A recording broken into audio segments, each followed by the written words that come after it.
Assalamualaikum warahmatullahi wabarakatuh. Hari ini kita akan membahas materi tentang regresi, di mana analisis regresi ini adalah salah satu analisis statistika yang memanfaatkan hubungan antara dua atau lebih variabel, sehingga salah satu variabel dapat diramalkan dari variabel lainnya, atau variabel X untuk memprediksi variabel Y. Di sini ada variabel untuk variabel X, yaitu variabel bebasnya hanya satu, maka dikatakan sederhana. Kalau lebih dari satu dikatakan regresi ganda. Pada regresi ganda ini kita bisa lihat bahwa dalam regresi ganda ini nanti bisa melihat apakah pengaruh X1 atau X2 yang paling dominan mana. Itu kita lihat. Lalu pada pengaruh variabel bebas terhadap variabel terikat ini, seperti yang tadi saya jelaskan, variabel regresi sederhana maupun ganda. Di sini bisa bersifat linear dan bersifat non-linear.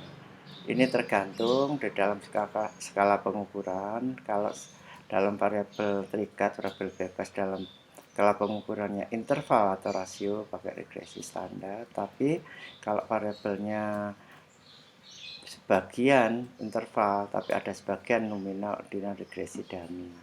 Kita melihat juga variabel terikat berskala nominal maupun ordinal. Lalu bagaimana jenis model regresi? Itu ada yang dikatakan linear, yang dikatakan positif, ada linear tapi negatif, ada yang tidak linear atau ada yang datar. Begitu pada selanjutnya dalam regresi linear itu variabel Y, variabel terikatnya, variabel bebasnya adalah variabel X.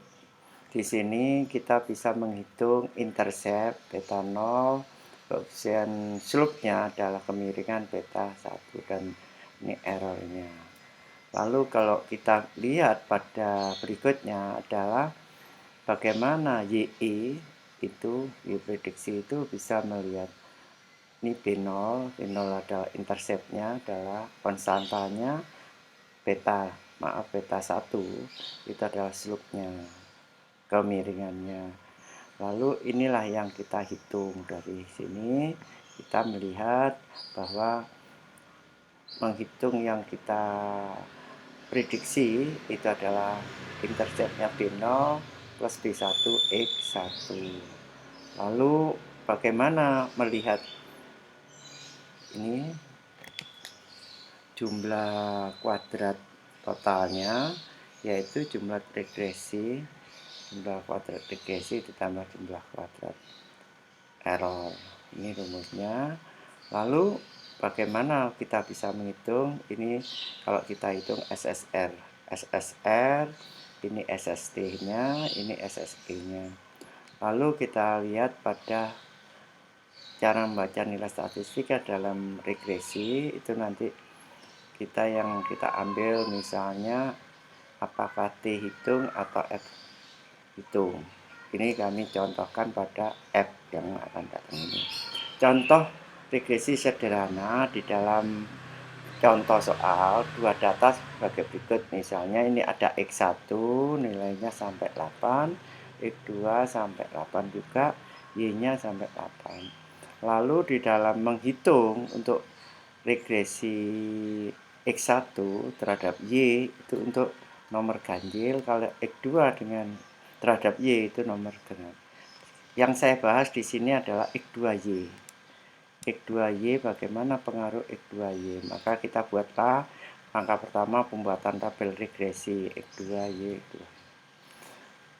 Maka X2-nya kita tulis dalam tabel, Y-nya dikuadratkan, maka hasilnya dijumlahkan, lalu Y-nya dikuadratkan juga, lalu dikuadratkan, dari situ dijumlahkan. Lalu XY, X2Y-nya 2 kali 3, 1 kali 2, sampai 8 kali 8, 64, ini dijumlahkan. Maka jumlah sigma X2 adalah 29, jumlah Y 38, X2 kuadrat 121, Y kuadrat 174, X2Y adalah 141. Ini gunanya untuk menghitung bagaimana langkah kedua, yaitu menentukan harga A dan B, yaitu Y prediksi A plus B. A-nya kita masukkan sigma Y, sigma X2 kuadrat, sigma X2 kali sigma Y, 141. Lalu N 10, N-nya 121 X2Y, ini dia tulis XI ya.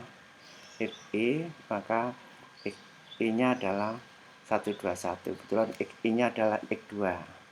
Begitu 29 didapatkan 4598 kali min 4089 didapatkan 509, yang 1210 kurangi 841 ini 369. Hasil A-nya 1,37.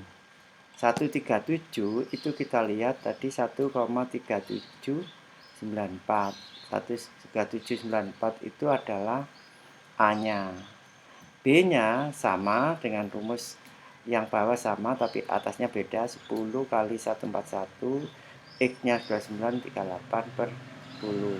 1 hasilnya 308 dibagi 369, ketemunya 08347. Maka namanya Y Tompi itu A-nya 1,3794 plus BX-nya adalah 08347. Maaf, 8347. Ini baru A sama B. Langkah ketiga menghitung jumlah kuadrat X2Y. Sigma X2Y min sigma X2 kali sigma Y. X2-nya tadi 141, sigma X-nya X2-nya 29, sigma Y-nya 38 per 10. Ini dibagi dulu, hasilnya 110,2. Maka 141 kurangi 110,2 ketemu 30,8. Ini langkah ketiga. Langkah keempat yaitu sigma Y kuadratnya 174, sigma Y dikuadratkan 38 kuadrat per 10. Hasilnya 174 min 1444 bagi 10 dulu, 144,4. Maka 174 kurangi 144,4 adalah 29,6. Lalu berikutnya menghitung jumlah kuadrat regresi langkah 5. B-nya tadi Y prediksi A plus BX. B-nya yang diambil 08347, X2Y adalah 30,8. Baru ketemulah 2570,88. Bagaimana menghitung jumlah kuadrat residu pada langkah 6? Yaitu jumlah Y total tadi dikurangi jumlah rek, ketemu 3,8912. Lalu perhitungan F hitung sama dengan jumlah kuadrat regresi bagi K. 25,7088, K-nya 1. Kenapa? Regresi sederhana, X-nya hanya 1. Lalu jumlah kuadrat residunya 38912 dibagi N, N-nya adalah 10. Min K, K-nya 1, min 1. Hasilnya 8. Maka 25788 per 38912 per 8. Ini per 8-nya belum dibagi, hasilnya ini. Hasilnya 4864, kalau dibagi ketemu 5285. Lalu kita menghitung tabel. Cara melihat tabel adalah K-nya tadi 1, N-2-nya tadi 8, 532. Dari 532 itu 532. Jadi ini taraf kesalahannya 5%, ini pembilangnya tadi 1, X-nya 8 itu N min K min 1. Maka ketemu 532, maka di situ F hitung lebih besar dari F tabel. Dengan demikian dapat dikatakan terdapat pengaruh X2 terhadap Y. Ini adalah regresi sederhana. Sekian, mudah-mudahan bermanfaat. Terima kasih. Wassalamualaikum warahmatullahi wabarakatuh.